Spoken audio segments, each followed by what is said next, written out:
What's going on, everyone? It's Ben from YGO from Zero, back with another Retro Yu-Gi-Oh video, back with another Chimeratech format video. I've been really enjoying this format, and we're going to be having a tournament coming up this Saturday as of time of recording.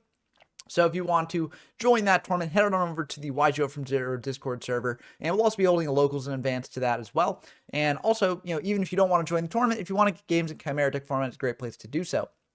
But in preparation for that, we're going through some more deck of Chimeratech format, and today we're going to be testing out this deck that I built in my last video, so definitely check out that video if you want to see why I built the deck the way I did. But this is basically Machine ODK. It's my sort of take on it in the modern day, trying to update the old list, and I do some spicy things here as well. I've got Barrel Dragon and Blowback Dragon to go into Gatling Dragon potentially, and I've got some like non-typical choices, but I figured I'd try it out, see how it goes, and see if this actually is an improvement on the original list or not.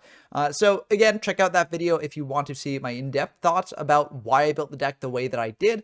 But since I already covered that in the previous video, let's just dive into some games and see how it actually does. To start off with, we've got a game against Ratos here, frequent guests on the channel. Always a pleasure to have them on. And we're going to sort of go from competitive decks to jank decks in terms of testing, for reasons that you might see why in these games. So we're going to dive into the games. They do win the rock, paper, scissors. They're going first. They're going to set 2, pass back to us. And we've got a pretty good opener here. We can just bring out Cyber Phoenix, go for a knock, get rid of that set rat, which I'm very happy to see gone. We'll attack in for 1200 here.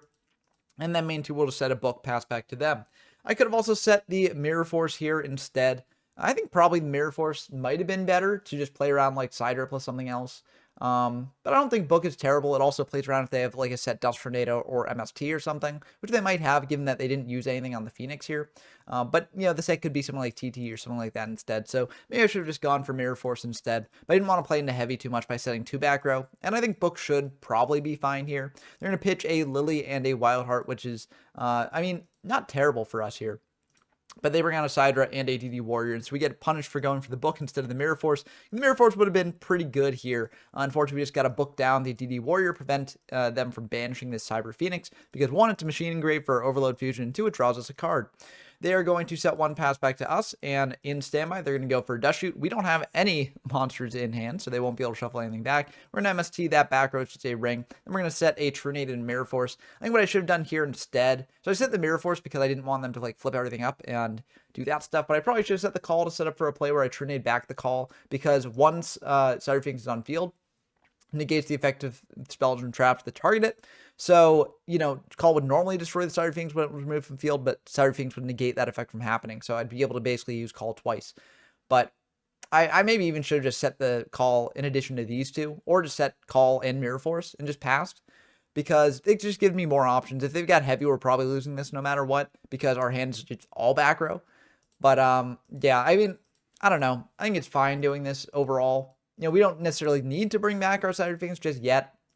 We might want to save it for a bigger monster here. So yeah, we draw into Coffee, which is pretty decent to get a peek at what they've got in hand. They've got a Smashing Ground and an Assailant here, but unfortunately that's not going to do the most for us here. We take the Smashing because that can deal with Cyber Phoenix, and they're going to attack him with Sidra. We go for the call now just to sort of protect our life points, to just try and draw into something else here. We don't need to get cheeky with using call in the end phase and then Trunade it back on our turn now, because we're in a bit too dire of a strait to actually do that, in my opinion. So we're going to take 9 from that. We draw a card into a Side Dragon of our own, which is very nice given that we've got this Overload Fusion, so we can start getting that sort of online there. And we are just going to bring out that Cyber Dragon, crash into their Cyber Dragon like that, and then we're just going to set this Turtle, pass back to them. They're going to go for a knock on our Turtle. Quite unfortunate. We could have avoided that by summoning the Turtle instead. But I figured it was better to set it, because that way they don't know what it is. They don't know if they have to use the Warrior on it or something else. So we could potentially get a summon off that Turtle and then get another Machine Engrave. But unfortunately, the knock went through there. They're going to flip up a Warrior here. And I will just take that. We don't need to Mirror Force just yet. They do know about Mirror Force. They're just going to keep playing around it. But I do think it's fine to like hold it for a little bit, because Assailant is a quicker clock. And also, we can potentially deal with that Warrior in other ways. But they are going to just attack in with this Warrior yet again. We will take it yet again, because we don't really have much else that we can do here.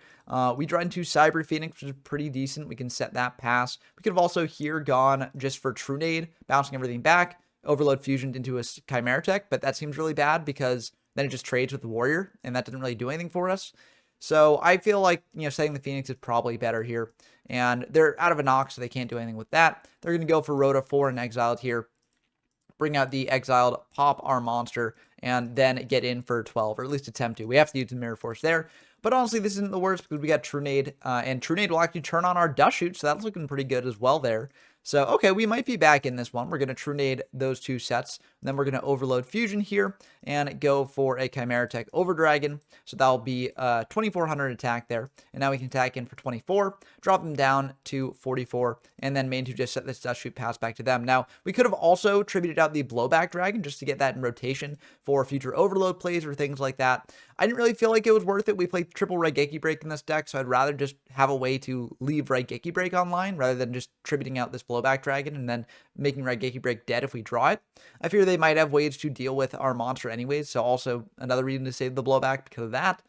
But unfortunately for us, we get a little bit punished here, but you'll see that next turn. But we go for Dust Shoot now, so they've got a Sidereign Assailant and Book, Sakuretsu, and Dust Shoot of their own, so it's kind of rough for us. I ultimately decide to send back the DD Assailant because at least this is a Machining Grave if we can potentially set up another Overload Fusion play later.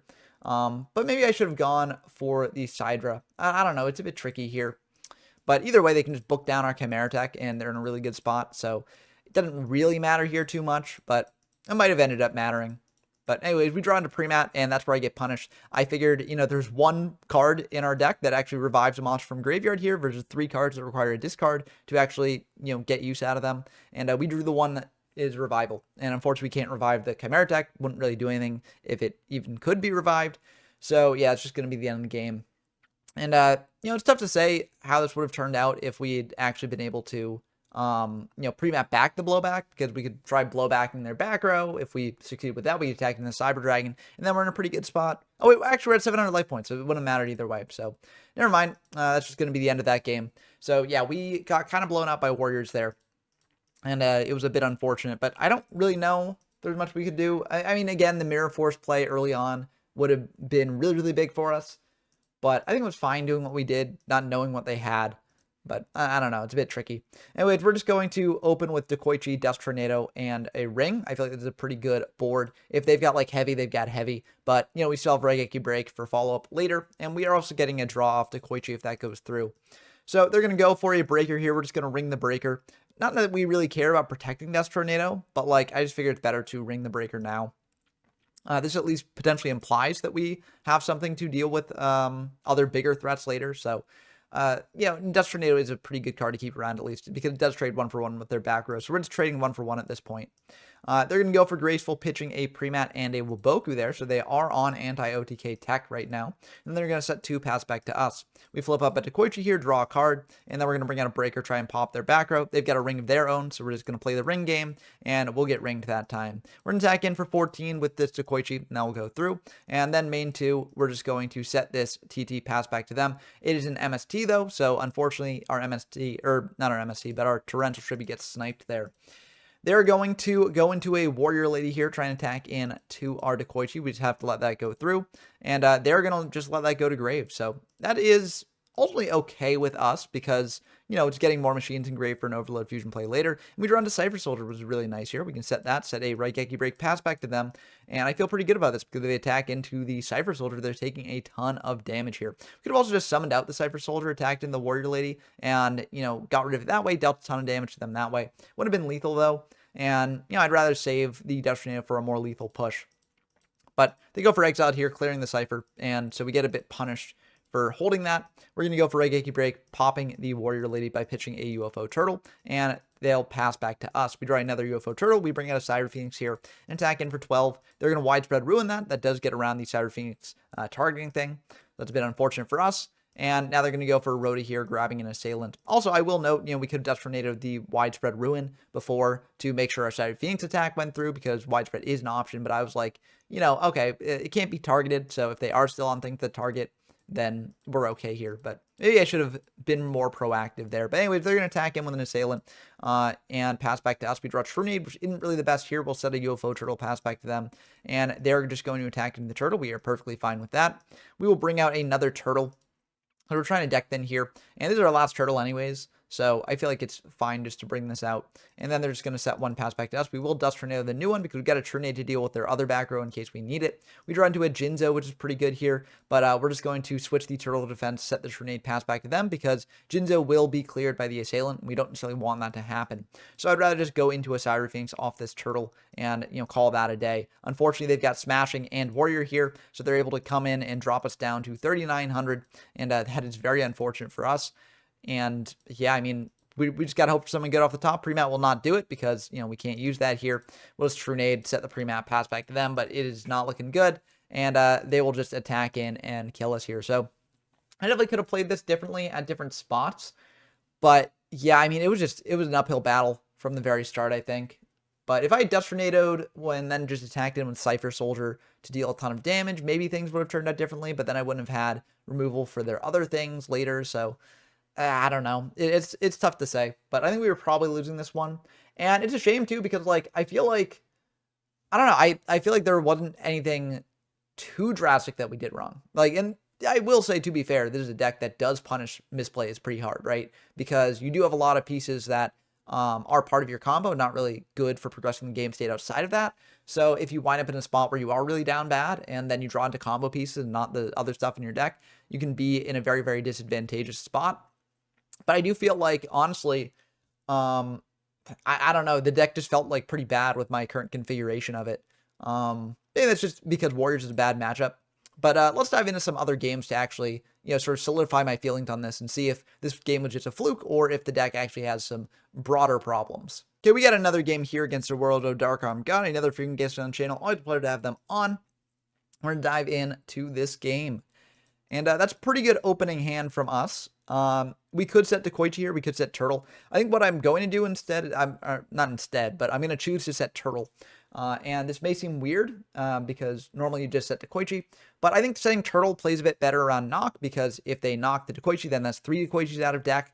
Which means 3 less monsters for us to overload fusion into. Also, we've got a second Turtle in hand, so if they do remove 1 Turtle, we still have another. And also, given there's only 1 Turtle left in deck, I don't want to draw into the last Turtle and then be in a really bad spot. So I'm going to just get those Turtle targets out of the deck now while I'm sort of clogged on them in hand. So what I do is I just set the Turtle, set a TT, pass back to them. TT, I think, is ultimately fine here because, again, I've got another Turtle in hand. So if I do really need to waste this Turtle because they just bring out something really good, then I can go for that. But they're going to go for a Roto to start, and they're going to search out a Sasuke Samurai number 4. That is annoying for us, not going to lie. But they're going to bring out that Sasuke Samurai. Could potentially TT this. I don't necessarily want to, though, because Sasuke is just it is answerable by cards in our hand. It's just we got to get lucky with a coin toss. Anyway, they're going to attack in. They're going to call heads. And they do lose that coin toss, so we will be able to flip up this Turtle, and it will not be destroyed. They're going to dust shoot us here and take away Dekoichi, which is kind of unfortunate. We kind of wanted that there. But nothing we can really do about that. We're going to MST that last back row. It is a Spiritual Wind Art Miyabi, so that would be able to tribute the Wind Monster and then spin one of our cards back to the bottom of the deck, which would have been annoying for us. They could have potentially chained it, but I like that they didn't chain it because they know that we can just attack in anyways. So we're just going to try and attack in with the Turtles, and statistically we should be able to get through on one of these attacks, but it's a bit tough to say whether that will actually happen or not. But they do indeed succeed on one of the coin tosses, and then we'll attack in for another here. And luckily, they do fail that coin toss, so we will be able to attack in for 200. Then we're just going to pass back to our opponent and see what they do. They're going to go for a breaker here, and they are going to break the back row. We don't want to TT that because we are fine with this Turtle where it is. They have to attack over it if they want to get to our life points, and then we can potentially go into a Phoenix or something. They're going to pre-map back the Sasuke Samurai number 4. Just, bring back a pesky monster for us, unfortunately. And we're going to decide to go into a Cyber Phoenix here. The reason I do this is because, well, I mean, I could have gone into Turtle, I guess. But, the reason I did this was, this way we still got another Turtle going to our other Cyber Phoenixes in the deck. And also I like this being able to be brought back with pre-mat in case we want to do that. Because, even if they pop the pre-mat, then this thing will still stay on field because it will negate the effect of pre-mat to destroy it. So I figure it's better to go into the Cyber Phoenix now instead of the UFO Turtle. And also, if they crash into this and fail the coin toss, then we do get a draw from this, so that's kind of nice as well. But they do indeed fail the coin toss, so that means that we will get a draw there. And we draw into Overload, which is pretty good, as long as we can get into a Cyber Dragon here. We draw into Warrior Lady, which is also pretty nice. We're going to pre-map back this Cyber Phoenix here, so that way we'll get another draw. Bring out this Warrior Lady, crash into that breaker, banish both, and then get in for 1200 here. We got a fair amount of machines if we do get into a Cyber Dragon at some point, but that is sort of a big if. So our opponent's going to go into a Flying Kamakiri number 1 and a Cyber Dragon here, attacking over the Cyber Phoenix. We get a draw off that, and then we take 2100 from the Cyber Dragon there. They're going to pass back to us. We draw into a Jinzo, which did not do anything for us here. We'll set the ring, pass back to them. They're going to go for Graceful here, draw 3, pitch 2. They're going to pitch a Sasuke and a Knock, and then they're going to banish the Sasuke for a Sylphid here, which will be able to provide extension for them and potentially get in for lethal damage. And if they attack with everything here, it is lethal, but they're going to choose to switch the Cyber Dragon and the Flying Kamakiri to defense, set 1, and then attack in for 17.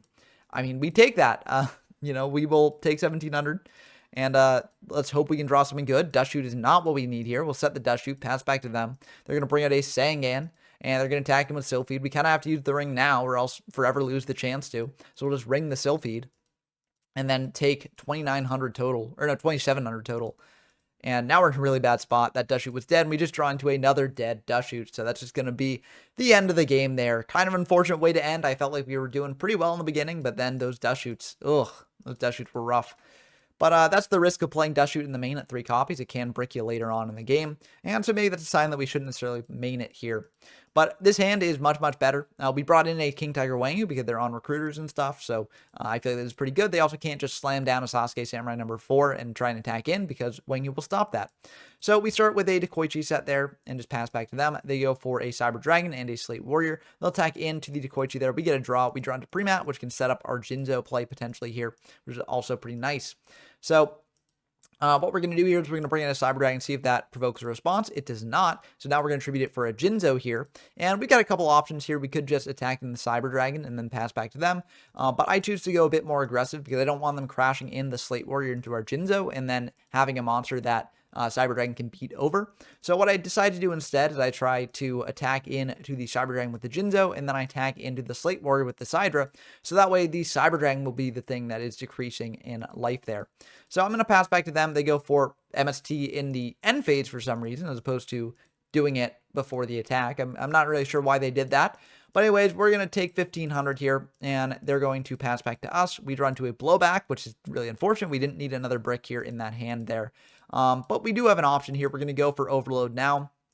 Banish 3. Go for a Chimeratech here. And we have 2 different options for how to deal with this Warrior Lady. We could just summon out a Warrior Lady or a King Tiger Wangu of our own, crash into it. Or we could potentially tribute over the Chimeratech Overdragon and try and get lucky with blowback. I choose to summon out another monster from hand. I go for the Wangu here because I figure their follow-up play into the face of an Overdragon is probably just setting a card. And I feel like Warrior Lady is probably a bit more effective at dealing with that than a Wangu is. But yeah, so I go for the Wangu instead. Maybe that was a mistake, but this does run the risk of them just being able to slam down a Sasuke Samurai number 4, attacking in to our Chimeratech Overdragon. But to be fair, that risk would have happened here either way on this following turn. It would just be the turns after where that would be a problem. Anyways, they're going to set 1 pass back to us. We draw a UFO Turtle, which is pretty good. We're going to summon out this Warrior Lady, attack into the set, and it is just a Wangu, so we will just let that go through. And now we'll attack in for 2400. Pass back to them. And they're going to banish a Wind to go for a Sylphid here, summon out a Hand of Nephthys to then go into a Sacred Phoenix of Nephthys, but they don't really have a good option here because they could either crash into our Overdragon and destroy it by battle, which would not cause the Nephthys to rise again, or they can crash into the Warrior Lady, we'll banish the Nephthys, and then we still got Chimeratech. So it's looking pretty bad for them. They're going to crash into the Chimeratech there, hoping that we don't have another monster to deal that last bit of damage, or hoping, I guess, that they draw some defense with this Pot of Avarice. So Pot of Avarice is kind of rough for us here. They're going to shuffle back 5 and then draw 2 more. And then they're going to set 1, pass back to us. We draw Raigeki Break, which is pretty good. They go for Anti-Spell Fragrance. We are perfectly fine with that because we got a UFO Turtle here, and we'll just get in for 2900. So that'll be the end of the game. So we were able to win that one pretty handily, although I'm not really sure about the MST pre-map play that happened earlier. Maybe if our opponent had MST'd the pre-map earlier, things would have turned out slightly differently, but I think from that position, we were still in a really, really good spot. So our opponent's just going to set 2, summon out Slate Warrior, pass back to us. They will go for a Dust Shoot, ripping that UFO Turtle out of our hand here, shuffling that back into the deck. Quite unfortunate. But we still get our Dekoichi for a draw, so we're just going to set Dekoichi, set Raigeki Break, set the TT, pass back to them, and they're going to go for a Graceful Charity here. That is quite rough for us. So they're going to think a bit about what to discard. They're going to pitch a Sasuke Samurai number 4 and a Slate Warrior. Then they're going to set 1 attack into our Dekoichi, and we will draw a card off that. And Wangyu's a pretty good one, honestly. We draw into a UFO Turtle, so we're just going to set the UFO Turtle there, pass back to them. And they flip up a Night Assailant. I mean, I'm going to be honest, I would really not expecting a Night Assailant after they pitched a Slate Warrior and Sasuke Samurai number 4 off Grateful Charity, because normally what people do with that is they pitch Night Assailant and a Flip Monster, and then they get back to Flip Monster just to keep cards in hand. So I'm not really sure that there was a way I could have played around this possibility, because this is, yeah, this was not the typical play, I don't think. But since they're targeting our UFO Turtle, we'll just TT it to wipe away the board, but that was kind of wild. We were not expecting that whatsoever, for good reason. But we're going to bring out a Wangyu here, attack in for 17, and then main 2, we're just going to set an MSC, pass back to them, and let's see what they do. They go for a Cyber Dragon here. We're fine with that. They're going to set 1 attack into the Wangyu here. I'm just going to Raigeki Break, pitch this Jinzo, pop that Sidra, and then they're going to pass back to us. We draw Cyber Phoenix, which is really good. We're just going to set that and then attack into the set. The reason I set this is because I figured that set might be a Morphing Jar. If they're playing, like, you know, Night Assailant and things like that, they might be on Morphing Jar as well. So I do this just to play around that possibility. I don't think I should have done this, but I probably should have waited for what the set was, because Morphing Jar is a very outside chance of happening. And unfortunately, we do get punished for it, because now on this sort of empty board, we would want to summon out the Phoenix, just so that way if they bring out a monster to attack into it, they'll have to destroy it while face up, and we get the draw here. But luckily, it seems like they don't have that, so we're just going to flip up the Cyber Phoenix. Unfortunately, they go for a TT there, which is going to be pretty rough. And now we set in this Dust Tornado. They go for an Avarice here, and that's going to be pretty bad for us, because we don't really have defense. We just have 2 spell and trap removers here. So, yeah, things are not looking too hot for us here. We did side in the Dust Tornadoes out of the Dust Shoots, because it seemed like they weren't having too many cards in hand all the time, and we want to be able to snipe Miyabis and things like that. So I brought in the Dust Tornadoes instead, but you know, maybe in this sort of case, it would have been better if we had the Dust Shoots here. But our opponent's going to bring out a Slate Warrior. We don't really have a way to deal with that. We can set this call, pass back to them. I could have also, you know, Dust Tornado and MST'd before setting the call, just to play around if they had like an MST or Dust Tornado that they wanted to go for.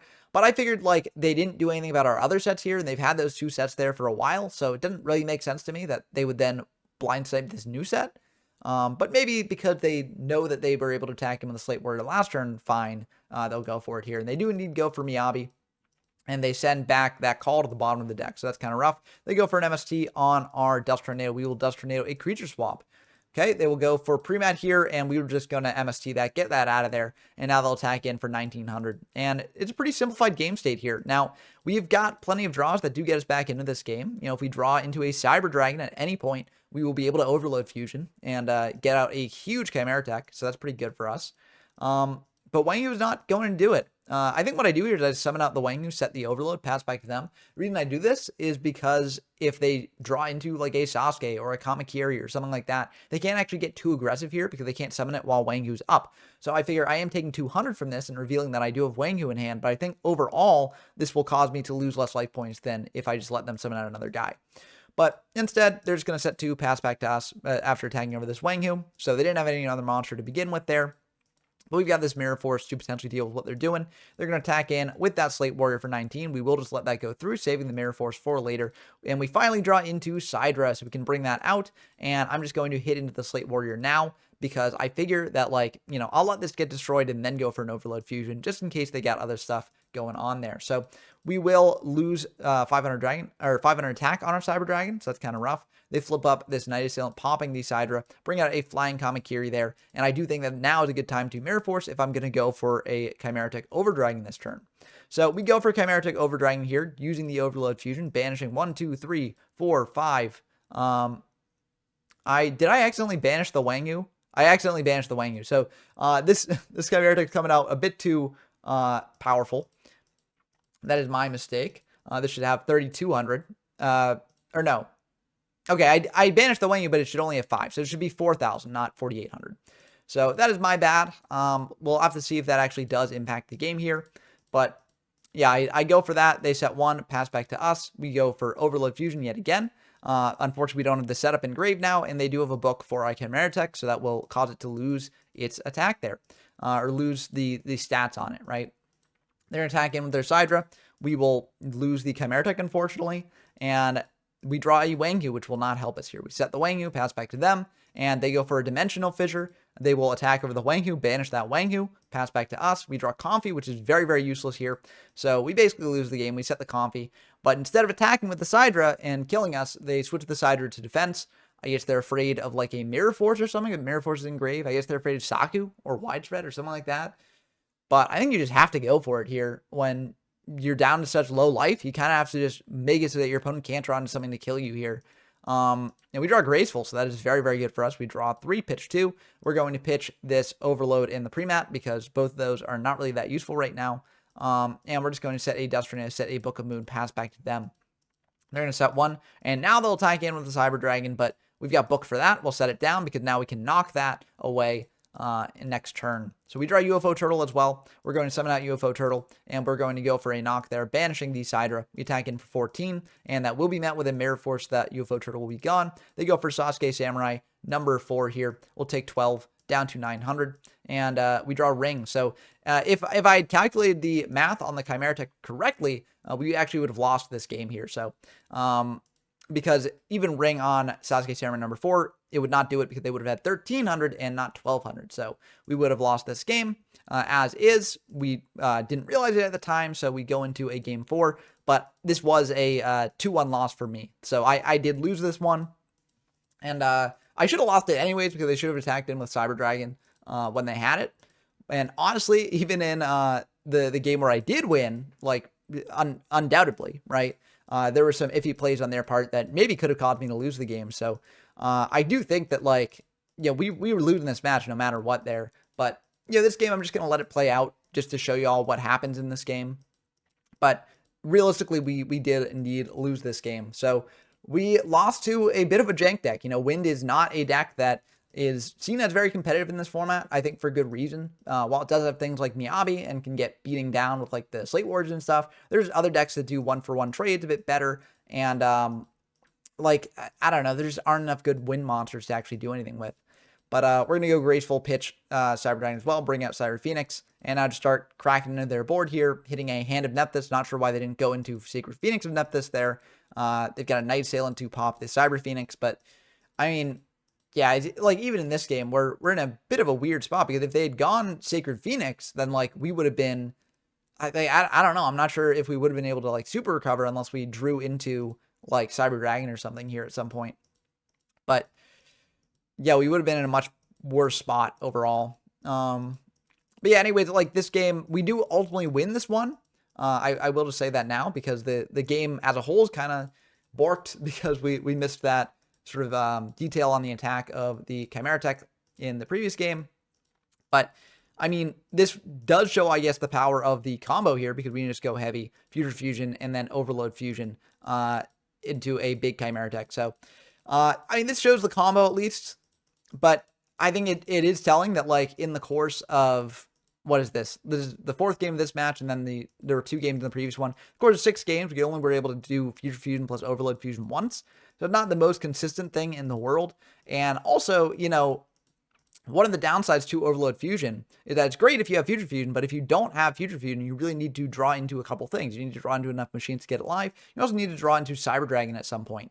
And Cyber Dragon's unsearchable in this format. So, you know, it can be a bit of a tougher order than it might seem. Of course, you play 3 of it, so you're not the least likely to see it in the deck, but it can be a bit awkward there.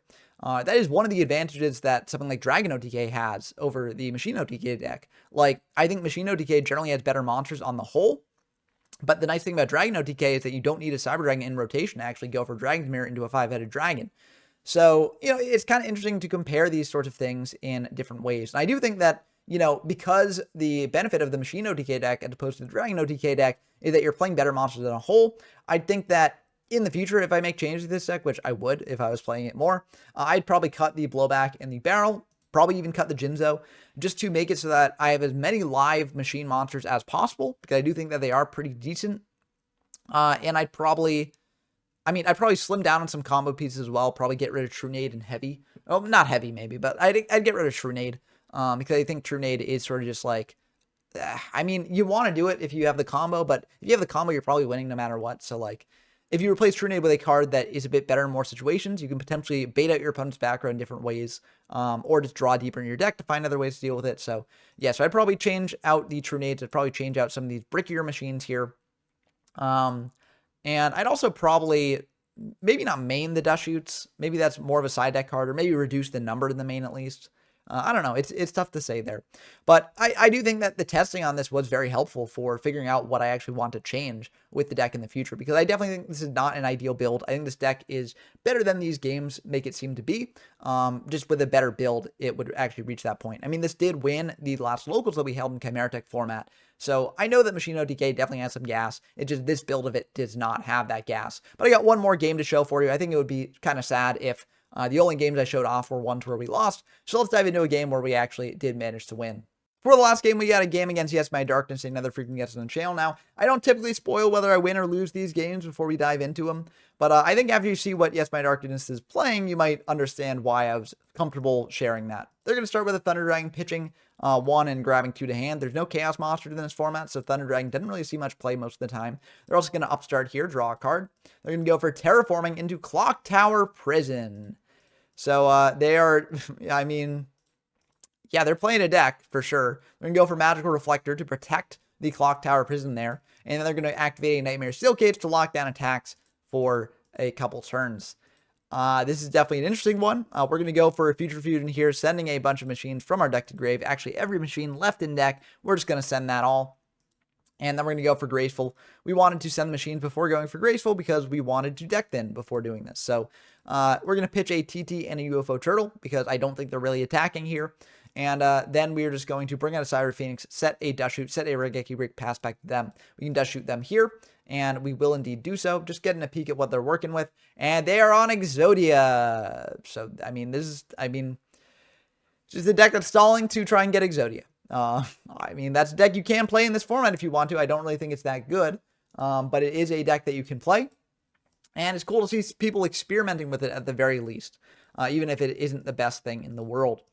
But that's going to be one turn on Future Fusion. We're going to pass back to them, and the Nightmare Steel Cage will go away. Now, as a fun little note, if you have Cyber Phoenix out when a Chimeratech Dragon is brought out off Future Fusion, you actually will be able to keep the Chimeratech Dragon on field because Cyber Phoenix will negate the effect that targets it, aka Future Fusion. So when Future Fusion is destroyed by Chimeratech Overdragon's effect, the Chimeratech Overdragon will not be destroyed by it. So, fun little factoid that is good to know for the deck. They're going to go for a Sword of Young Light. They're going to attempt to activate a Magic Reflector on it, but we got a Raigeki Break to pop that Swords and get it out of here. And this thing does target, so that will sort of resolve without effect. And now we go into standby. The Chimeratech will come out and pop the board, and even if we hadn't had a way to protect it from coming out, we drew into Overload Fusion anyways, so we'd be able to go for a major Overload Fusion play here. But this should be the end of the game, and that will indeed be the end of Game 1. So we're diving into Game 2. Let's see if the Exodia deck can actually do much here. But I don't really think it will be able to do much. We bring in all of our spell trap removal because, you know, decks like this really suffer against spell trap removal. So they're going to pitch a Thunder Dragon, add 2 Thunder Dragons from deck to hand. They're going to go for an upstart here. We gain 1,000. They draw a card. And then they're going to go for a Magical Mallet, putting some cards back there and drawing some more. So they're going to activate Terraforming here, getting out a Clock Tower Prison. They're going to go for a Magic Reflector, protecting that Clock Tower Prison. Then they're going to set to activate Level Limit Area B and pass back to us. So they're locking us down a little bit here with that Level Limit Area B, forcing us to put our monster in defense. So what we're going to do here is we're just going to set it to Koichi, and then next turn we can potentially flip it up, tribute it for Blowback, and then use Blowback to try and crack into their back row a little bit more. So they're just going to draw here, and then they're going to pass back to us. We feel pretty good about that. We draw into MST as well. Flip up at a Koichi, but they've got a force back to prevent us from drawing there. So very interesting tech there. We're just going to reset the Koichi. We're not really in too much of a hurry because Blowback Dragon does give us some inevitability here. So they're going to set 1, pass back to us. We go for Dust Tornado on the new back row, just in case. And then we go for MST on the other back row there, and it reveals to be a Scapegoat. So they are able to wall up a little bit longer. And now that Clock Tower Prison, it will be at 3 counters, 3 clock counters, that is. So 1 more turn, and we won't be able to deal battle damage to them while it's on field. But I do think that, you know, what we can do here is we can just go for a Raigeki Break, pitching the Cyber Phoenix, popping that Level Limit Area B, and sending out a Blowback Dragon. We do this because we want to potentially get the counter off with the blowback, but we also want to start eating into those scapegoat tokens. So we're going to go for the blowback, targeting the clock tower there. And unfortunately, we flipped two tails, that is. So we won't be able to use it. For our Future Fusion play, we could send everything and then just go into Chimeratech, but that will blow up our board, and I do think that blowback is very, very important here. So what we do instead is we go for Cyber End Dragons. We send the 3 Cyber Dragons from deck to grave. This deck thins us a little bit, and also Cyber End Dragon is really good into the scapegoat tokens there. So they're going to go for a Terraforming, grabbing another Clock Tower Prison. And then they're going to go for another level limit. Now, the keen-eyed among you might note that level limit is limited in this format, so they're not supposed to be playing 2. But what happened was in deck building, they accidentally put in a second level limit instead of a gravity bind. So this should have been a gravity bind, or the first one should have been a gravity bind, vice versa.